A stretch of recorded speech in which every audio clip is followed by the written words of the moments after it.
Alors voilà, ça y est, ça fait 1 an qu'on a parlé des contrôles techniques. Moi de mon côté avec la moto c'est bon, tout est bon, le contrôle technique est passé. Maintenant, il y a une super bonne nouvelle là.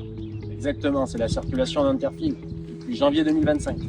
Donc ça y est, on a le droit de faire de l'interfile partout en France. Mais avec certaines conditions, notamment une condition respectant la vitesse. Ah comme ça? Les règles à respecter, ça va être ne pas dépasser les 50 km/h lorsqu'on fait de l'interfile pour éviter justement tout accident et tout danger. Donc dès qu'on va dépasser les 50 km/h, là on va être dans ce cas-là, et bien on va se remettre sur sa file et comme ça, ça va nous permettre de continuer la circulation sans aucun danger.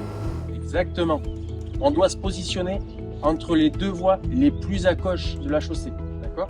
Ok. Sur des axes séparés par interpin central ou des rails de sécurité. Une autoroute ou une rocade. Exactement, des lieux limités à 70 km/h, 110 km/h. Et attention, un point particulier pour les Parisiens, eux sur le périphérique, ils ont le droit de le faire sur un lieu limité à 50 km/h. Tous les 2 roues ont le droit de faire de l'interfile? Les 2 roues, potentiellement les 3 roues, avec une condition, un empattement inférieur à 1 mètre.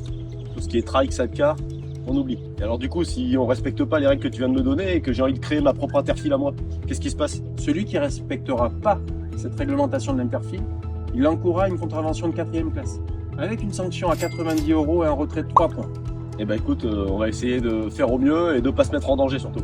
Exactement. Merci Allez, Gaëtan. bonne journée, je traite. À la prochaine, ciao.